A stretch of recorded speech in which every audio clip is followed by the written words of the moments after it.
नमस्ते, मैं डॉक्टर हर्षवर्धन आत्रेय हूँ।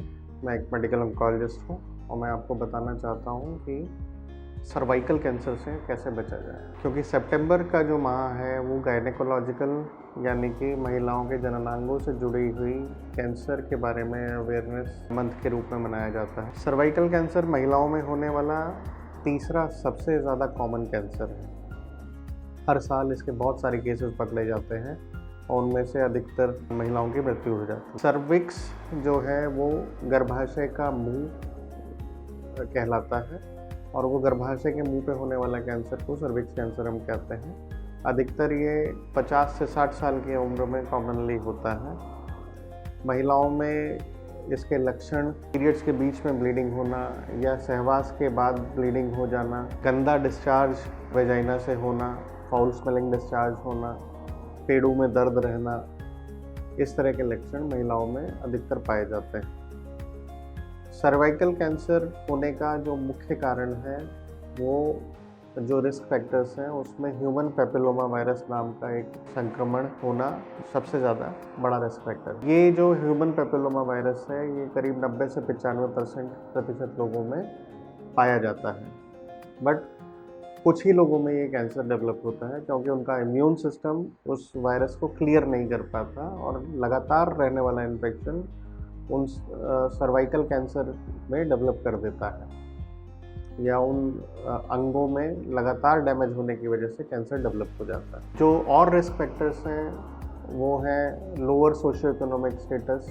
होना, जननांगों की सफाई ढंग से न करना, मल्टीपल सेक्सुअल पार्टनर्स रखना, ये सब रिस्क फैक्टर क्या सर्वाइकल कैंसर के रिस्क को बढ़ा देते हैं। हम इससे बचें कैसे? इसके लिए एक स्क्रीनिंग अवेलेबल है जिसको हम पैप स्मीयर कहते हैं। दूसरा human papilloma virus DNA testing होती है। इन दोनों के कॉम्बिनेशन से हम ये पता लगा सकते हैं कि व्यक्ति को संक्रमण है कि नहीं या महिला में ये संक्रमण है कि नहीं।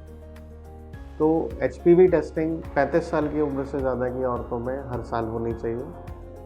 अगर 5 से 7 साल तक ये टेस्टिंग नेगेटिव आती है तो फिर हम उस टेस्टिंग को छोड़ सकते हैं। पैप स्मीयर की जो टेस्टिंग है वो भी 30 से 35 साल के बाद की महिलाओं में पैप स्मीयर की टेस्टिंग हर साल होनी चाहिए। पैप स्मीयर हमको ये बताता है कि सर्विक्स में कोई एबनॉर्मल सेल्स दिख रहे हैं कि नहीं या कैंसर सेल्स दिख रहे हैं कि नहीं, और अगर कोई एबनॉर्मल लीजन या सेल्स दिख रहे हैं तो उसका शुरुआती स्टेज में इलाज करने से वो बिल्कुल ठीक हो सकता है। रोकथाम का या प्रिवेंशन का सर्वाइकल कैंसर में बहुत महत्व है क्योंकि ये मुख्यतया वायरस से होने वाली बीमारी है।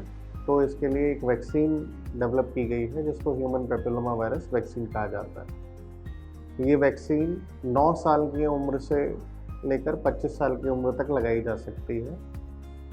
लेकिन इस वैक्सीन का जो सबसे ज़्यादा काम है, सबसे ज़्यादा महत्व है वो बच्चियों में है, जब वो सेक्सुअल मैच्योरिटी अटेन करने से पहले इसको लगवा लें। इसीलिए इसकी उम्र 9 से 25 साल के बीच में रखी गई है।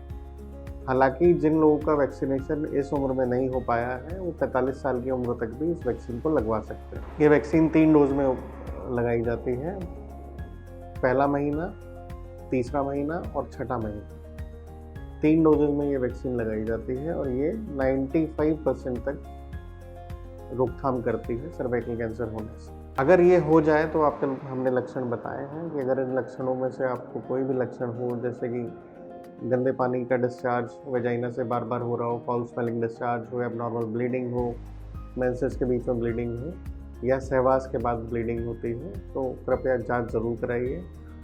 इसको जांचने के लिए, इसका पता लगाने के लिए पैप स्मीयर के साथ साथ स्टेजिंग के लिए हम लोग CT स्कैन या पेट CT स्कैन करते हैं। उससे हमको स्टेज पता लग जाती है। अगर ये बहुत अर्ली स्टेज में है तो छोटी सी सर्जरी से इसका इलाज संभव है। अगर ये स्टेज 1 तक है तो सर्जरी के द्वारा हम इसको ठीक करते हैं और स्टेज 2 या स्टेज 3 में कीमोथेरेपी और रेडिएशन के द्वारा हम इसका इलाज किया जाता है। स्टेज 4 यानी कि अगर वो सर्विक्स या यूट्रस से बाहर निकल गया है कैंसर, दूसरे अंगों को इसने इन्वॉल्व कर लिया है, तो सिर्फ कीमोथेरेपी ही संभव होती है। तो ये एक ऐसा कैंसर है जो बहुत कॉमन है और बहुत सारी मौतों का कारण है। इससे बचने के लिए रेगुलर स्क्रीनिंग कराएं, अपने लक्षणों का ध्यान रखें और समय समय पर अपनी स्क्रीनिंग या अपने डॉक्टर से मिलते रहिए। स्वस्थ रहिए। धन्यवाद।